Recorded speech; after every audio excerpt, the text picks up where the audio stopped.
వైజాగ్ ఇప్పుడు ఏఏ city hub గా మారబోతుంది.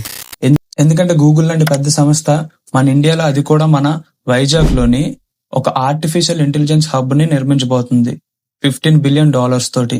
అసలు ఆర్టిఫిషియల్ ఇంటెలిజెన్స్ హబ్ అంటే ఏంటి, దాని వల్ల వచ్చే అడ్వాంటేజెస్ ఏంటి, అలాగే డిసడ్వాంటేజెస్ ఏంటని ఈ వీడియోలో చెప్తాను.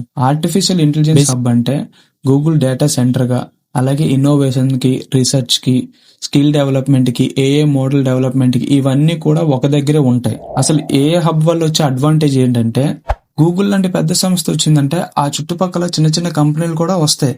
దానివల్ల హ్యూజ్ ఎంప్లాయ్మెంట్ అనేది జనరేట్ అవుతుంది. ఇంకొకటి infrastructure, digital infrastructure, general infrastructure, ప్రతిదీ కూడా బాగా డెవలప్ అవుతుంది. ఇంకొకటి కనెక్టివిటీ కూడా హై స్పీడ్ వస్తుంది. ఇప్పుడు వీళ్ళు సీ కేబుల్స్ యూజ్ చేస్తాం అంటున్నారు. ఇది అడ్వాంటేజెస్.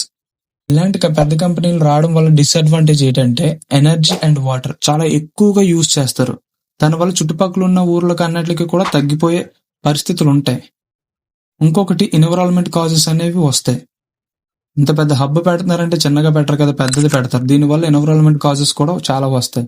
బట్ ఫ్యూచర్ లో చూడాలి అసలు వైజాగ్ ఏ హబ్ గా మారబోతుంది.